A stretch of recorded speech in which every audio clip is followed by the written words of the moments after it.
¿Qué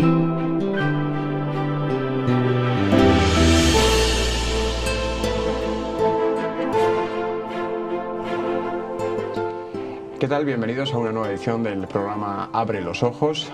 Hoy vamos a abordar en este espacio de entrevistas un concepto que aparece de forma determinante a lo largo de todo el Evangelio y de las Escrituras, que es el tema de la gracia, en contraposición con el asunto del castigo. El castigo siempre es mucho más fácil de entender desde una perspectiva humana. Toda mala acción, todo aquello que es injusto debe tener una retribución que conlleve sacrificio o algo negativo.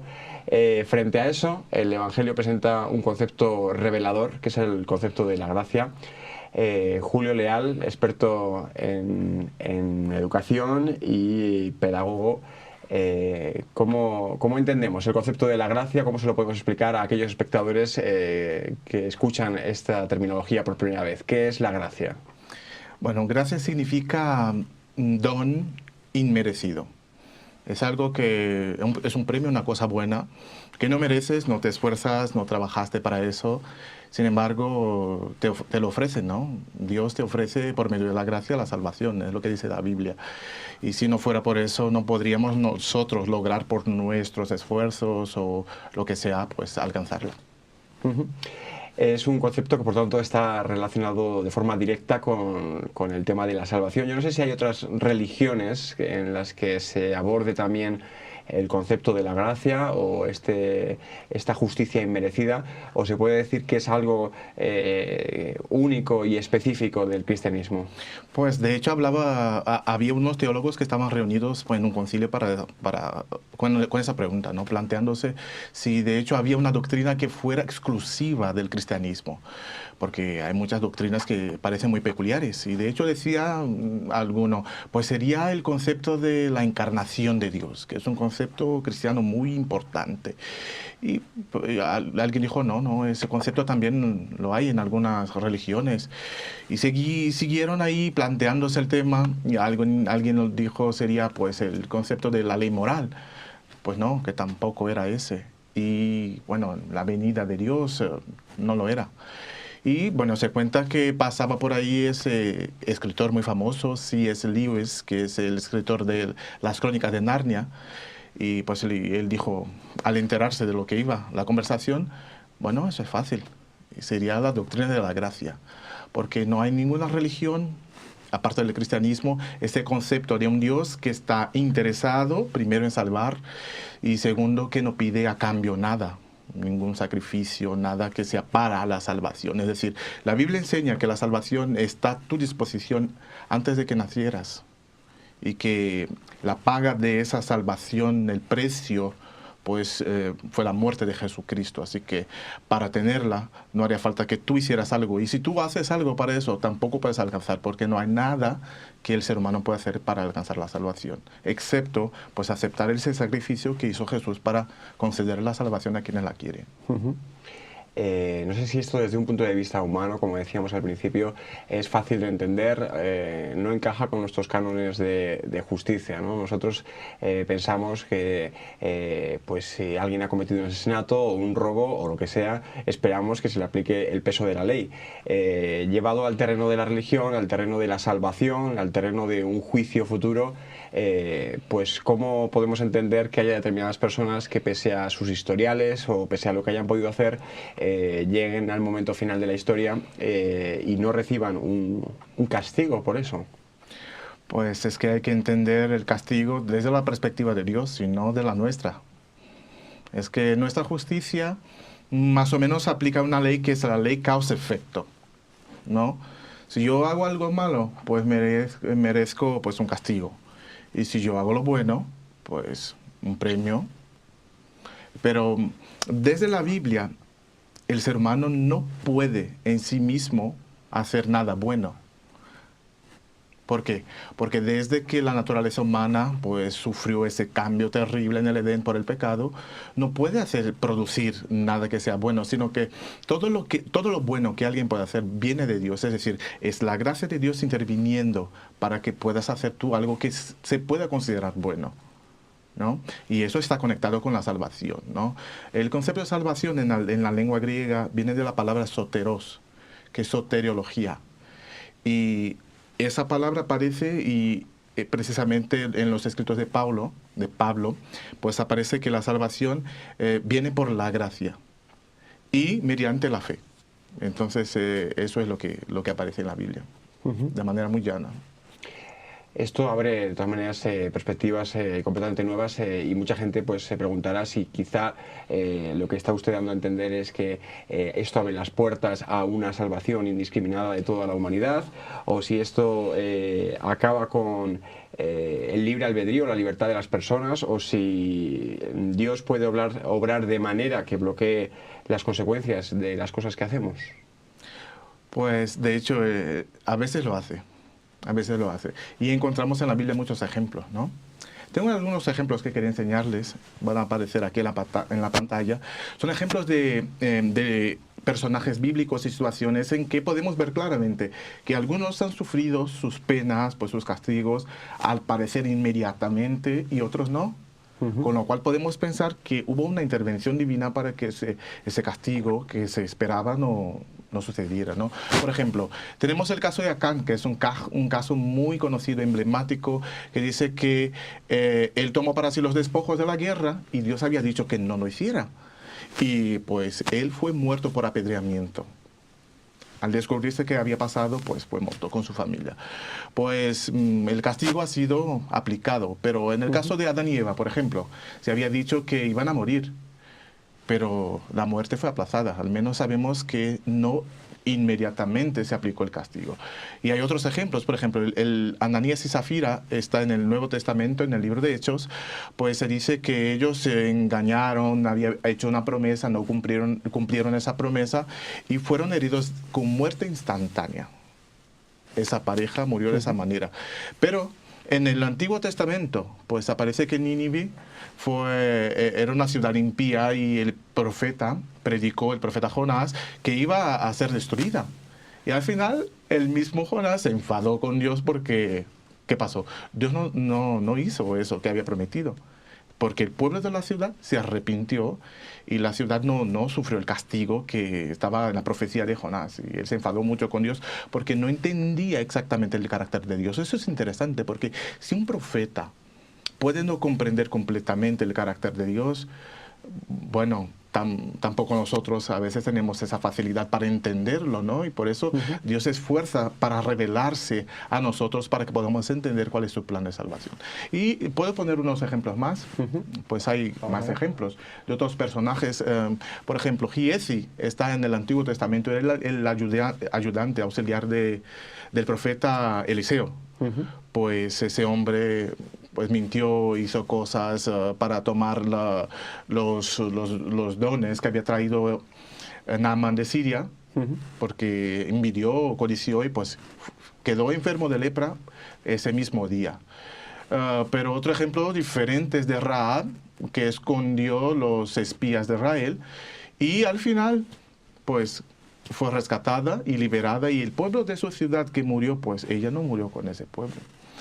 Y María, pues María era la hermana de Moisés. Ella se opuso al liderazgo de Moisés. En cierto momento de la historia lo hicieron los dos, a Aarón y María. Y es curioso porque la Biblia dice que María quedó enferma de lepra, mientras que Aarón no. Aarón no. No. Pues no. Pues luego se restauró la piel de María, pero parece que el castigo fue solamente para ella, lo cual parece un poco injusto, ¿no?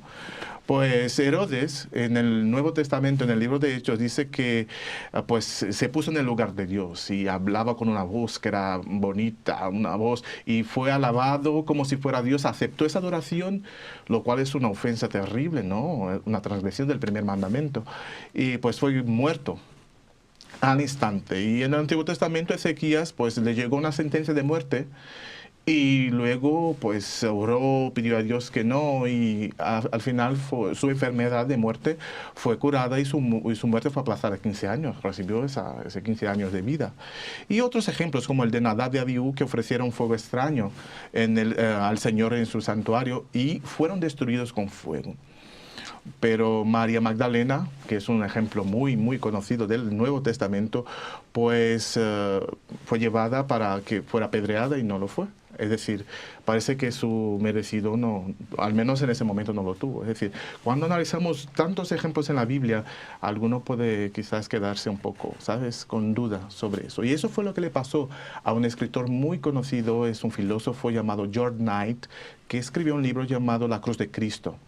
Dijo que cuando tenía 19 años era ateo, agnóstico y no quería saber nada de Dios, pero aún así empezó a estudiar la Biblia y le chocaron algunas historias como esas.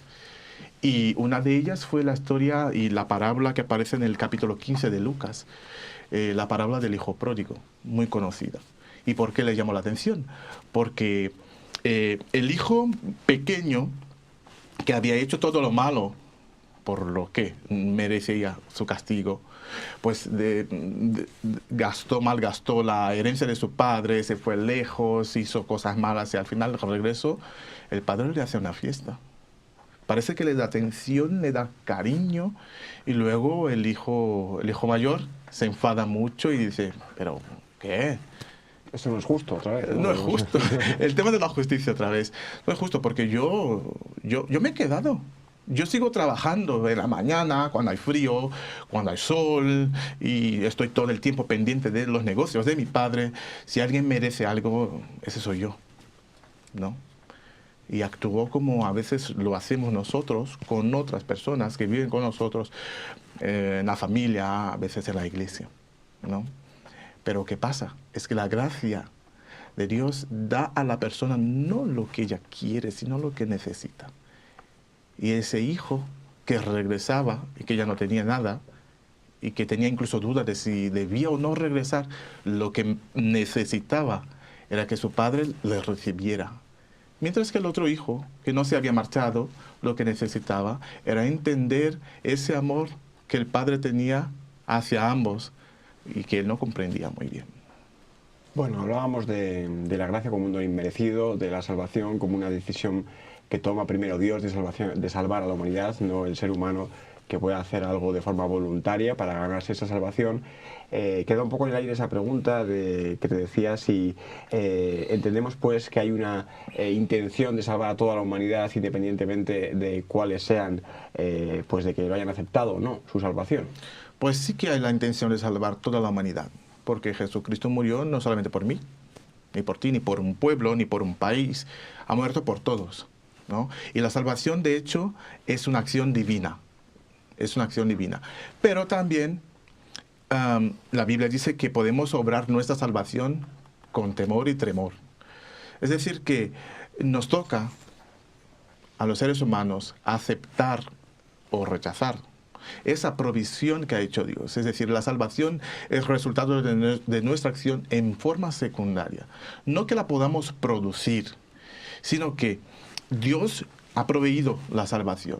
Y dice la Biblia que quiere que todos sean salvados, que todos se arrepientan para que puedan tener la salvación.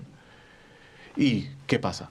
Es que algunos no llegan a conocer esa salvación ni conocer ese amor de Dios como para poder aceptarlo, ¿no? Eso me hace recordar, Daniel, una historia que pues, sucedió en un país donde hay pena de muerte.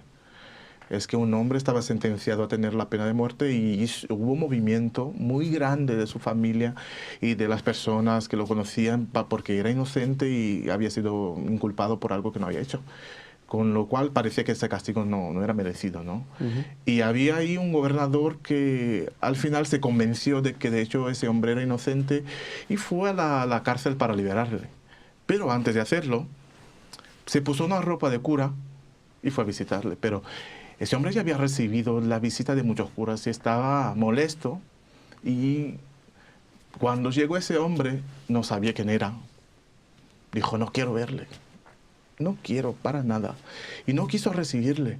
Y ese hombre llevaba, el gobernador, en su bolsillo, pues esa carta que era la liberación de ese hombre encarcelado. Y cuando se marchó de ahí, el guardia le dijo, ¿sabe usted quién era esa persona que estaba aquí? Pues no lo sé, no me importa. ¿Qué podría hacer ese hombre? Pues era el gobernador. Y traía en su bolsillo la carta que te iba a liberar. Así que ese hombre no podía hacer nada para liberarse, simplemente aceptar esa liberación. El que tenía poder para hacerlo, lo iba a hacer. Pero era no saber qué pasaba. Y esa actitud que tuvo impidió que recibiera la liberación.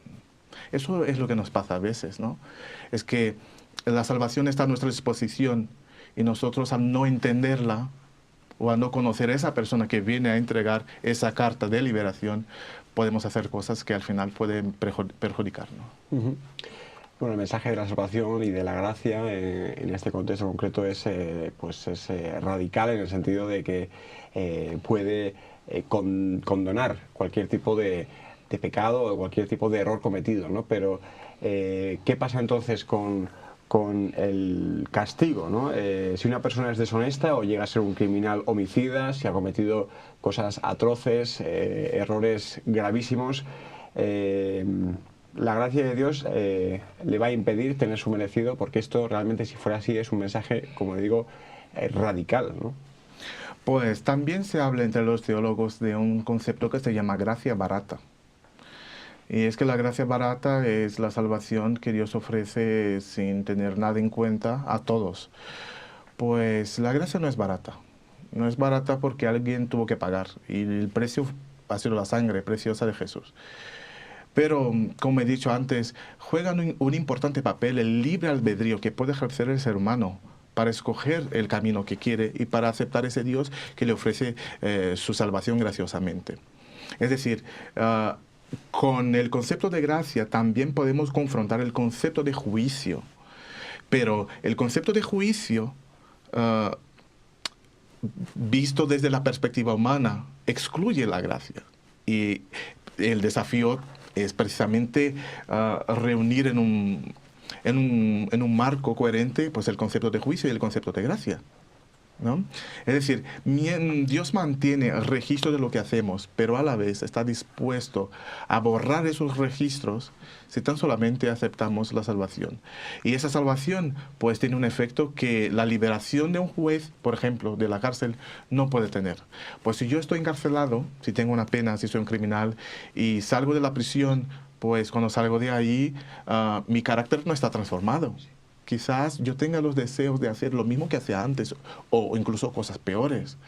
Es decir, ese perdón, él no tiene poder de transformación. Mientras que el perdón de Dios, al tener el poder de transformación, hace que las personas puedan vivir una vida nueva al aceptar la gracia de Dios. Efectivamente conocemos historias de muchas personas que en las cárceles incluso han podido conocer este mensaje y cambiar por completo su vida, ¿no? Pero yo me gustaría que nos ilustrases dónde podemos encontrar sustrato para esta doctrina en la Biblia, ¿no? ¿Qué textos o qué mensajes de la Biblia pues consolidan esta idea, ¿no? Se me ocurre, por ejemplo, la idea de los que están en la cruz con Jesús, ¿no? Uno de ellos, pues ahí mismo recibe la salvación porque acepta la muerte de Jesús en ese mismo momento, ¿no? Pero ¿qué más casos o qué más apoyo podemos encontrar en la Biblia? Pues en la Biblia hay muchos ejemplos. El ejemplo de María Magdalena es un ejemplo. Estaba ahí al pie de la cruz cuando Jesús murió y al parecer su vida cambió completamente. Lo mismo le pasó a Nicodemo, que era parte del Sanedrín, y que para que pudieran los judíos hacer la condena de Jesucristo, pues tuvieron que echarle del Sanedrín. Es decir, cuando se decidió que Jesús iba a morir, él no estaba ahí, porque con el paso del tiempo empezó a creer que Jesús era el Hijo de Dios y su vida fue cambiada completamente. Es decir, ese cambio cualquier persona puede experimentarlo. Y hay muchos ejemplos en la Biblia. Por ejemplo, Saulo, que su conversión ha sido tan llamativa porque su nombre incluso ha cambiado y él dejó de ser el perseguidor de la iglesia para ser uno de los que al final iban a ser perseguidos por creer en la salvación que ofrecía Jesús, ¿no? Uh-huh. Bueno, ¿qué efecto tendría sobre nosotros la consideración del factor tiempo como parte de la fórmula de Dios en la ejecución de su juicio? Bueno, es que para entender el tema del juicio y de la gracia, del castigo y de la gracia, haría falta pues dos claves principales. Una de ellas es el tiempo, ¿no? Y la realidad. ¿Qué puedo hablar del tiempo? La Biblia dice que en su tiempo, en su momento, Dios hace todo perfecto. Pero el problema es que al no tener nosotros la misma noción de tiempo que tiene Dios, a veces queremos que el castigo se aplique al instante. ¿Y qué pasa? En la parábola de la cizaña y el trigo, por ejemplo, es que dice el Señor que la cizaña y el trigo había que dejarlos crecer juntos, porque en su momento ya se haría la cosecha. Es decir, aunque a veces miramos al mundo que está tan lleno de maldad, tan lleno de destrucción, corrupción, y podemos decir, Señor, es que no haces nada, es que en su momento lo hace. Y sería injusto juzgar un artista antes que acabe su obra, ¿no? Pues igual Dios está haciendo su obra. En su momento va a actuar. La Biblia dice que Él es justo juez. Y en el Apocalipsis aparece pues unos mártires que están clamando en la visión que tiene Juan. Y en esa visión dice, Señor, ¿hasta cuándo quedaremos así? ¿Hasta cuándo las cosas van a ser como son? Y pues aparece el mensaje de que Dios está ejecutando su juicio y va a hacer que la pena se aplique, ¿no? Pero también dice la Biblia que es longánimo, es decir, que el tiempo está conectado con la longanimidad de Dios. Es decir, Él da tiempo para que las personas puedan reaccionar a su oferta de gracia. Y ese concepto está muy claro en la Biblia. Se habla de colmar la medida. Por ejemplo, el capítulo 15 de Génesis dice que Dios prometió a Abraham una tierra, que sería la tierra del pueblo. Pero tuvieron que pasar muchos años, 120 años, hasta que los amorreos salieran de esa tierra, porque dice la Biblia que ellos no habían colmado todavía la medida de su maldad. Pues también pasó mucho tiempo hasta que Noé entrara en el arca.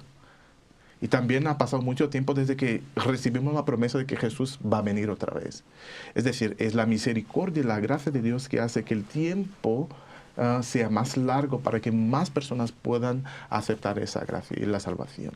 Uh-huh.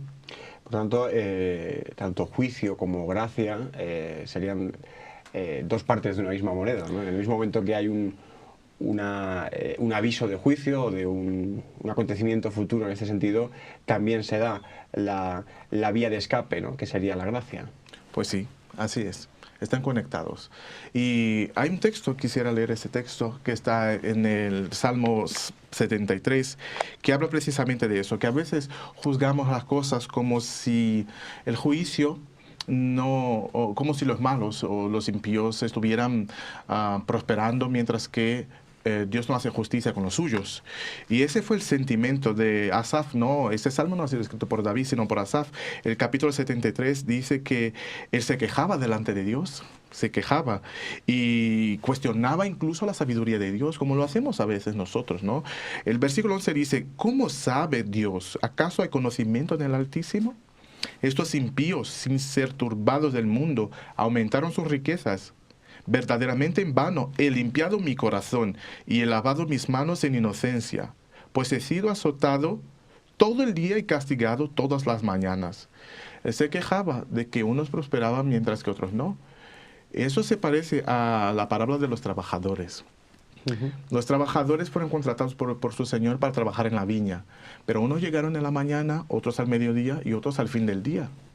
Y cuando llegan ahí en la cola esa de recibir el salario, pues los que han trabajado una hora reciben su sueldo, y luego los que vienen detrás y han visto eso dicen, mira, si esos han trabajado una hora y han recibido eso, a mí me toca más, el doble o el triple, porque he trabajado más horas.